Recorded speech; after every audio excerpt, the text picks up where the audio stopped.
I'm going to do a quick demonstration for how we are going to start our watercolor. You are going to need some brushes, a watercolor palette, your transferred image, a paper towel, and a little cup of water. You don't need a ton. Remember, you can always change it out. The more you have in that cup, the more likely you're going to spill a lot more water. So I have, which you cannot see right now, on my computer pulled up the image in color of this bird. So I'll be referencing that the whole time as I paint. I'm first going to start off with just a light background wash. There's a lot of green in the background, so I'm going to get some of that green. I'm going to mix it first in the lid of my palette. Again, we're always mixing our colors in the palette lid. I might even use this extra green that's already there and just do a nice wash, covering that area, getting that background done. This is a flat brush. This is great for going to edges and just going up to those lines, moving it around. I'm using a dry paper with a wet brush, so it is wet on dry. I'm going to keep doing this and cover my whole background using similar values to what I've seen in the image. I'm going to leave little highlights around the bird and cover my background, and leaving the bird and the branches white.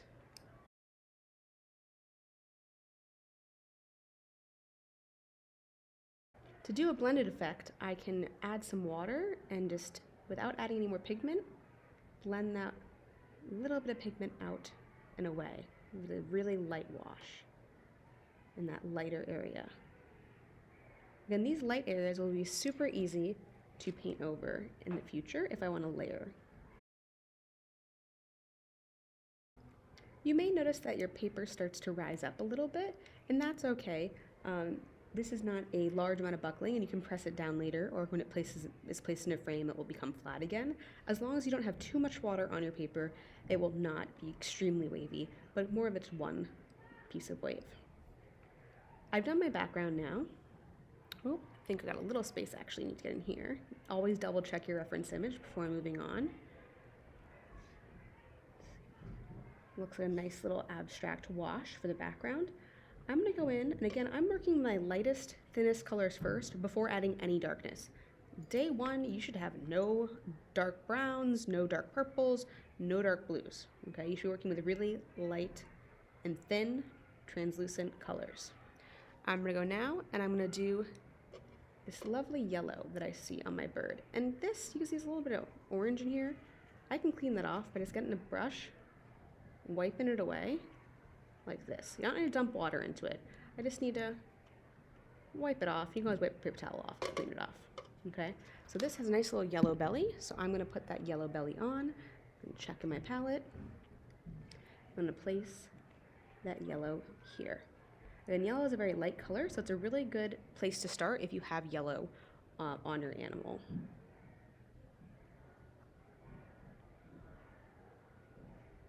Start with a nice thin yellow, it goes all the way up to the beak.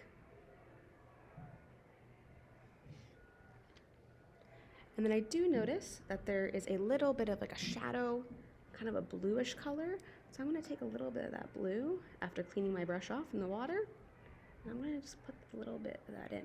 It's going to bleed a little bit nicely and blend. I dried off my brush a little bit so I can blend it a little more, just to make that nice little shadow underneath there. It's also a little, almost like a orangey brown shadow on the bottom of the belly. So I'm going to go in there, and I'll clean this off a little bit with some water, get that darker color off.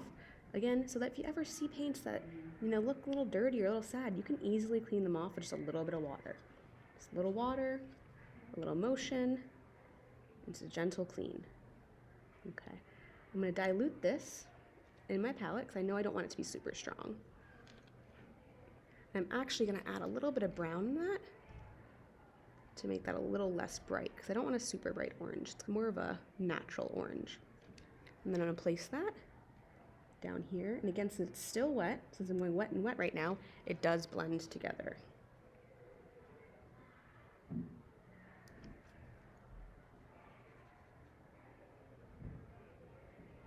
Kind of just make my brush go feathering, moving that while it's still wet,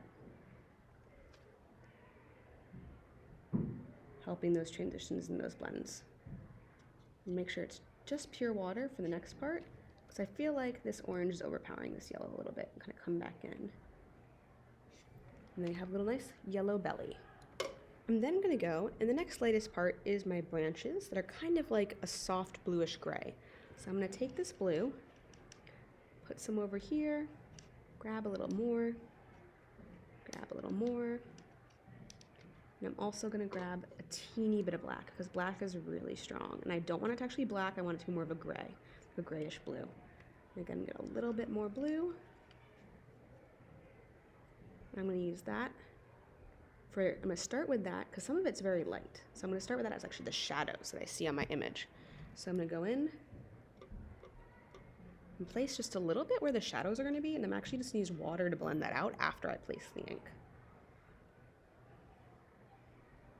So put that down. There's some here. This is actually pretty full shadow. And again, even though this is a darker color, it's still not extremely dark. You notice how there's not pure black on this. It's not like when you're drawing and you want to outline in Sharpie first. Okay, that is really the last step to add those really dark areas. And I did notice this area is very light, so I'm not going to put any ink there actually. There's a little portion here, a little shadow there that I'll work with.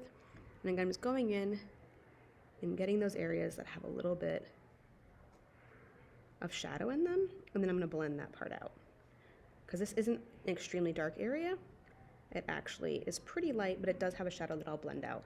So I have some ink there, it's still wet. I'm going to wet my brush, clean it off so it's just water on it.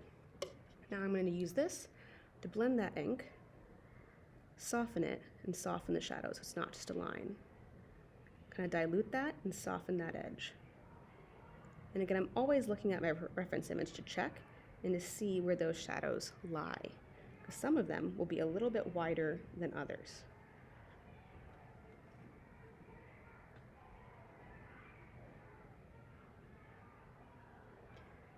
This is probably about where you'd get for your first day of painting, because you only have about a half hour each day if you're very quick to get your materials and also your cleanup. You'll be able to let this dry, and then the next day you'll be able to either do another layer of light washes, or you can add in also some other details on top if you get further. But again, this is not a race. You should not be rushing to get this done. It should take you a good amount of classes to do this painting. You should be going slow, really thinking about every step you're taking each step of the way. Yes, you can take things off if you make a mistake with some water, right? Adding water and dabbing and removing it, but it will never be exactly the same. Also, keep in mind a really good thing that I'm going to show you in a second is using a mask. So if you have any place, like I know around my bird eye is pure white, what I'm going to do is I'm actually going to add a little bit of crayon there to stop the ink from absorbing into the paper. So I'm going to put some white crayon on the eye, and then actually I think maybe around the bird tail a little bit too. So I'm going to get that white crayon. This crayon might not be the sharpest, but I can take off the edge or the paper a little bit. That's totally fine. So I can access those corners a little bit more. And if it doesn't have a point on it anymore, like a lot of them are dull, you can use that edge to put in a little white. It will be hard to see exactly where that white has been placed, but it is there. If you kind of hold it up and move it a little bit, you can kind of see the shine of the wax. So I'm also gonna put down white because there's that beautiful highlight here. And that will keep the watercolor from getting absorbed into there. There's also some lovely white feathers under here that I'm going to try and capture. Just a few strokes. Let's see. Maybe I'll put a little bit more on this area here. Put some in here for when I have that branch done. Go here. Just getting those areas, if they're really pure white highlights, that's what we're doing right now. It's not just lighter areas, but that pure white that you want to keep pure, that you might accidentally paint over later. This will keep that way. Okay. And you can also do this first before adding any paint if you want instead too. I just kind of did it right now because I was starting to work on the bird. My next step is going to be adding in, again, a little bit darker tones. We have a lot of those same similar blue grays, okay, in the bird. And notice here, even though I'm working in these darker blues, they're still not opaque. They're still not so dark that you can't see through them. So I'm gonna go in here and use that same blue-gray, and I'm gonna start, because I'm a right-handed person, from the left and work to the right. I'm gonna follow the lines that I have already started.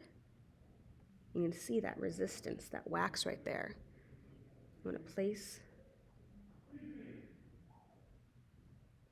that color down. Again, I'm always looking to see where those highlights are, so I'm not placing ink there. So I noticed that there was a highlight there. This is a slight gray, and again, it's really thin. You can always add more. It's really hard to take away, especially when you have a really thick amount of paint on it. So not a ton of water, going slow.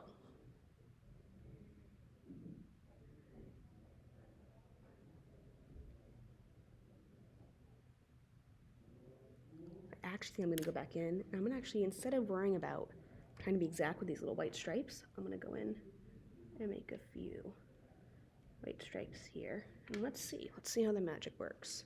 Get some more ink. Yeah, I got a few of those white feather stripes on there. That will dry nicely. Let's see. Yeah, those look nice there, those little white marks I made earlier. You can see they're kind of coming through when I paint over it. I'm not going to do these legs right now because they're very dark. That's going to be one of the last things I do. Same with the black that I know is around the eye. That's going to be very late in the game. If I ever run out my palette, right, we're going to take some more and mix some more. Always mixing our palette, not directly in the pancakes.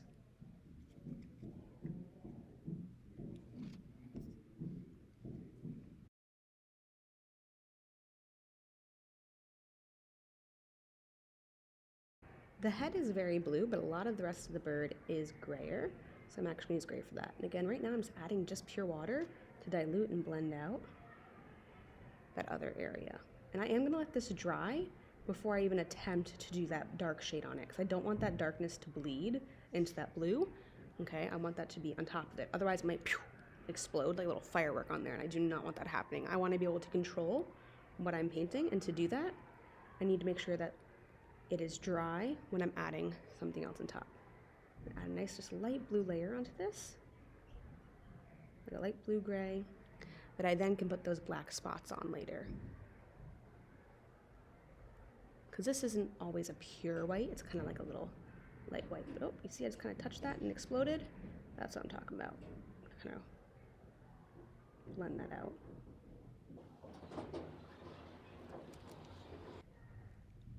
There's a nice little burnt orange here that I'm also going to add. So I'm going to get orange, get a lot of brown, dip that in. I feel like that might be a little too brown. Maybe add like a little bit of yellow to warm it up. Always clean off my brush before I stick into the colors, like the yellow especially, those lighter ones. Okay, dilute it a little bit.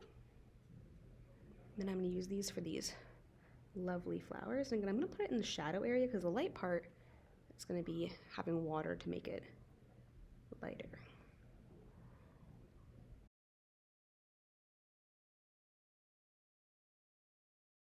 So I'm going to go in with just a little water now. Just kind of blend that a little bit. Let that naturally blend. But it's still making sure I check my reference image to see where the highlight is versus where the shadow is, because I don't want to necessarily pull ink everywhere.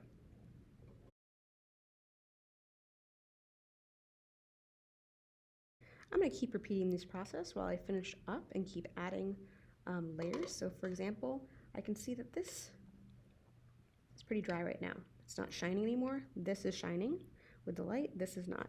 So I'm going to show you then how to do like a next layer. Okay, so this is going to be a darker layer. I don't really like pure blacks. I feel like they're very intense. So I'm actually going to dilute that black with some purple. Purple are often really good for shadows. Maybe even add some of that blue in too, because that is what we are putting this shadow on. And I'm going to start with just a little bit, test out a little bit, because if it's too dark, then I want to not put more on. I can always dilute it what I put on, but I don't want to have a big glob of a dark color and then it's a big black stain. I'm just going on top of it. Now that it's dry, you see it's not bleeding.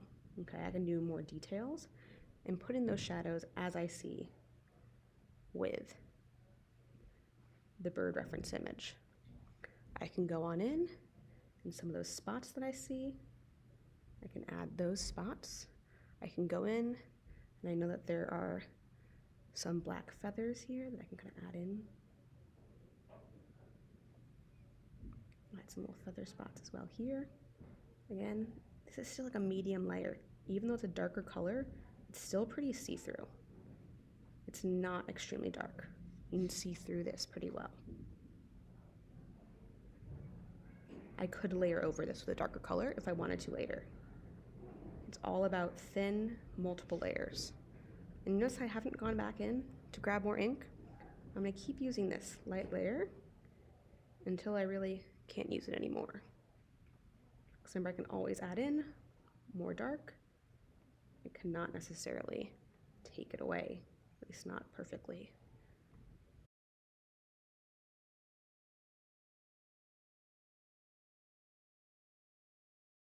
This on the face, I do want to blend a little bit more, so I'm gonna blend that out. And if you didn't notice, I actually did switch to a rounder brush, which is good for smoother lines versus the flat brush for very straight sections. While finishing up your work, you're going to go a little bit at a time, adding your layers darker a little bit at a time, always looking back at your reference image to see where those shadows are. And also don't forget to be making your brush strokes in the direction and style of the texture, or in this case, the bird feathers or fur, whatever you guys are working with.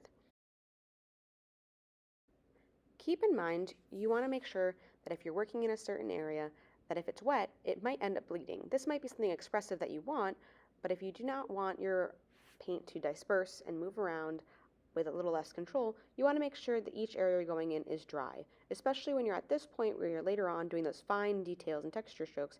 You want to make sure that you're kind of moving around the entire piece so that you're working in areas that are dry. You're going wet on dry. You're not going at this point wet on wet. Stylistically, I often like to use a pen at the end to outline my work. This can also be great to add some small fine details and define any bit of contours and get some extra texture in. So you can go back in with a Sharpie or another pen to define your animal a little bit more. Again, this is a stylistic choice and you may prefer to keep it soft with the natural watercolor state.